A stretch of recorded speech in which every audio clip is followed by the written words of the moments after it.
Oke, teman-teman, kali ini saya akan kembali lagi yang membahas mengenai kabar terbaru dari Timnas Indonesia. Menurut saya pembahasan ini sangat seru ya, dan menarik sekali ketika kita membahas mengenai kualifikasi Piala Dunia ronde ketiga. Yakni kalau kita lihat ya bahwa sebenarnya Timnas Indonesia tergabung di grup berat ya. Ini memang sudah menjadi ujian lah dan juga tantangan bagi Timnas Indonesia. Tetapi yang harus kita ketahui bahwa sebenarnya kita juga harus melihat dari kiprah pelatih ya. Menurut saya jarang dan belum terlalu banyak yang membahas. Kalau untuk statistik ya beberapa negara seperti Jepang, kemudian head to headnya dengan Australia, kemudian Australia dengan Indonesia, Indonesia dengan Bahrain ya. Tentu ini sudah banyak sekali. Tetapi kalau untuk dari sisi pelatih, menurut saya ini juga bisa menjadi faktor ya keberhasilan sebuah negara. Dan kita akan melihat ya dan juga membandingkan statistik dari masing-masing pelatih di grup C ini. Karena di situ ada pelatih-pelatih beken, pelatih-pelatih yang sangat bagus. Dan sini saya akan urutkan terlebih dahulu dari yang terbaiknya. Oke, yang pertama tentu menurut saya ya, ini saya akan membahas dari pelatih Arab Saudi terlebih dahulu. Kalau menyebut nama ini ya, Roberto Mancini, kalian sudah tidak perlu lagi ya terlalu banyak referensi karena jelas kalian sudah tahu siapa sosok Roberto Mancini. Datang di Piala Asia kemarin, kemudian dia melakukan beberapa perombakan dengan mengorbitkan banyak pemain muda ya di timnas Arab Saudi. Ini membuktikan bahwa sebenarnya sepertinya Mancini untuk di Piala Dunia ya untuk edisi 2026 nanti jika Arab Saudi lolos, ini persiapannya tidak main-main. Jadi menurut saya Sintayong akan dihadapkan dengan mantan pelatih ya, mantan pelatih Manchester City, mantan pelatih Inter Milan, Napoli ya. Dia juga pernah menukangi Galatasaray, kemudian Zenit Saint Petersburg ya, dan juga beberapa tim lain yang sangat bagus ya. Terakhir dia melatih timnas Italia ya. Ini membuktikan bahwa sebenarnya kalau dilihat ya, sepertinya dari segi taktik pun Sintayong harus berpikir keras ya. Sintayong akan melihat ya bagaimana adu taktik nanti ketika melawan Arab Saudi. Nah, ini untuk pelatih dari Arab Saudi. Oke.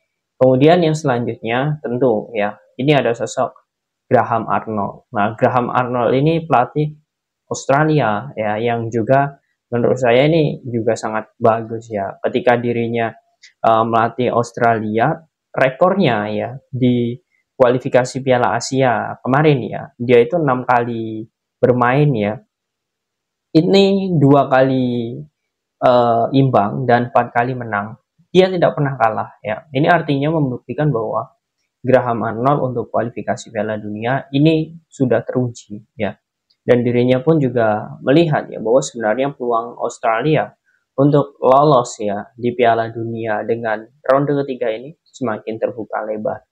Nah, ini menunjukkan bahwa Australia ini juga sangat difavoritkan dan Graham Arnold ya dari segi kiprahnya ya dia memang pernah menukangi tim-tim besar seperti Central Coast Mariners ya kemudian Sydney FC kemudian Pelgata Sendai ya klub Jepang kemudian juga ada beberapa klub di Liga Belanda seperti Nats Breda kemudian dirinya juga mantan ya pesepak bola timnas Australia. Nah, dari segi kiprah menurut saya pelatih ini juga sangat bagus.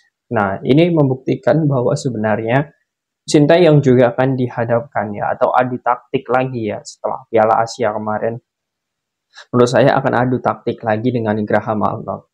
Dan kalau dilihat kemarin ya saat melawan Australia, sebenarnya kita juga tidak terlalu kalah ya. Dari segi penguasaan bola kita menang, kemudian finishing touch kita menang, tetapi dari bagaimana ya menguasai bola untuk mengambil momen dan menciptakan peluang sedikit pun ya untuk mencetak gol ya ini adalah Australia rajanya karena dia sangat bisa sekali ya dalam finishingnya sangat bagus sekali ini Australia dan ini karakter dari kepemimpinan yang dilatih oleh Graham Arnold ini. Oke, kemudian selanjutnya tentu ini ada sosok pelatih Jepang. Nah, ini juga pelatih yang menurut saya juga sangat mengerikan juga ya. Awal-awal datang dari salah satu ini nonton ya klub klub bisa dibilang juga tidak terlalu familiar lah ya. Kemudian pada 2012 baru ya pindah ke Sanfrecce Hiroshima. Kemudian dia baru di tahun 2017 dia melatih timnas Jepang U21 dan diorbitkan di tahun 2018 kemarin ya sebagai asisten pelatih senior, dan di tahun 2019 akhir ya dia baru diorbitkan di ini teman-teman ya, pelatih senior Jepang. Nah, ini membuktikan bahwa sebenarnya Moriyasu ini juga sangat bagus ya. Dari segi kiprahnya pun juga sangat bagus ya. Bahkan dia juga mantannya legenda timnas Jepang ya. Dia habiskan waktunya, kemudian karirnya bersama Kyoto Pesanga, kemudian Sanfrecce Hiroshima, kemudian juga Pagelta Sendai, kemudian dia pensiun di tahun 2003. Nah, ini membuktikan bahwa sebenarnya pelatih ini juga sangat bagus. Nah, kemudian ya, ini ada juga pelatih yang menurut saya juga tidak bisa disepelekan ya, seperti sosok Dragan Talacic. Nah, Dragan Talacic ini pelatih Bahrain yang saat ini juga baru saja sebenarnya ya, melatih Bahrain ini baru saja. Karena dia 2024 kemarin ya, bulan Februari 2024, dia baru menjadi pelatih kepala ya.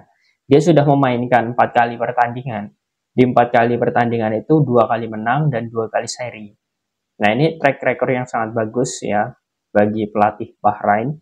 Dragan Talacic ini dia juga pernah menukangi klub-klub besar seperti Al Ittihad ya, kemudian juga Kuwait SC, kemudian juga Dhofar Club ya, kemudian Muang Thong United klub Thailand pada tahun 2014 ya, kemudian juga Al Khalidiyah ya di Arab Saudi ya. Dan ini menurut saya menunjukkan bahwa sebenarnya pelatih ini juga dari segi jam terbang juga sangat bagus. Dan yang selanjutnya ini tentu pelatih China ya, Alexander Jankovic. Nah, Alexander Jankovic ini dari segi kepelatihan ya di timnas Cina pun ini juga sangat luar biasa juga.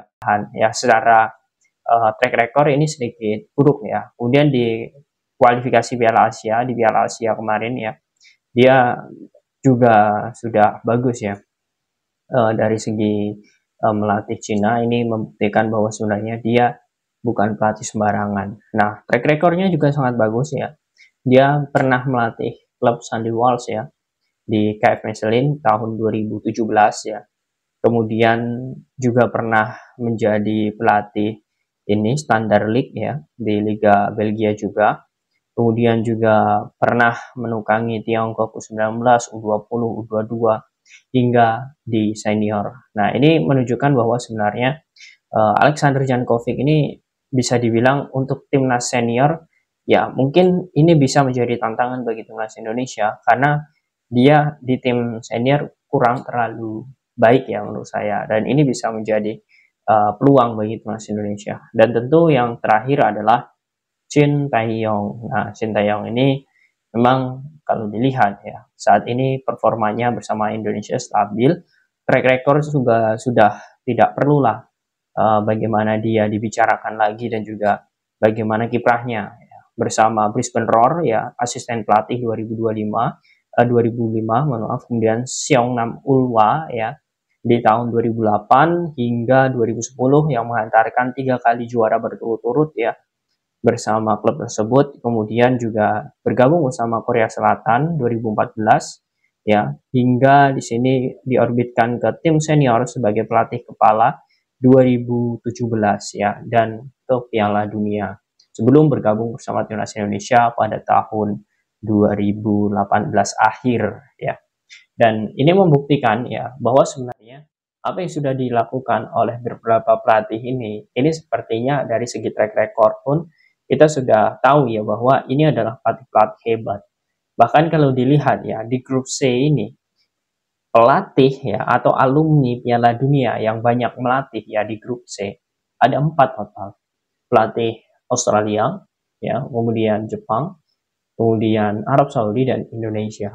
Nah, artinya memang kita kalau dilihat dari stamina ya, kemudian juga kedalaman pemain ya, kita mungkin masih bisa berharap teman-teman kita berada di peringkat 4 atau peringkat 3 lah. Nah, itu menurut saya masih bisa memungkinkan ya. Australia saja kalau dilihat dari beberapa pertandingan ya, ketika melawan pemain-pemain cepat sebenarnya akan sangat sulit. Dan Indonesia mengandalkan hal itu sekarang. Jadi kemungkinan besar ya dengan rotasi, kemudian adu taktik yang akan dimainkan beberapa pelatih ini menurut saya akan bisa ya meredam bagaimana kekuatan tim-tim besar. Ditambah lagi kita punya Sintayong yang memang memiliki banyak sekali pengalaman. Nah, ini menjadi hal yang sangat bagus. Nah, kita patut tunggu ya bagaimana adu taktik pelatih-pelatih kelas dunia di grup C ini. Dan semoga saja Sintayong dengan beberapa pemain keturunan yang ada di timnas Indonesia itu bisa ya mengangkat prestasi timnas ke arah yang lebih baik. Nah, bagaimana menurut kalian teman-teman? Apakah kalian yakin dengan adanya Mancini, kemudian juga Haji Memoriasu, ya, kemudian Graham Arnold, dan juga Sintayong ini, apakah kalian yakin nantinya timnas Indonesia bisa masuk di Piala Dunia? Silahkan kalian tulis di kolom komentar.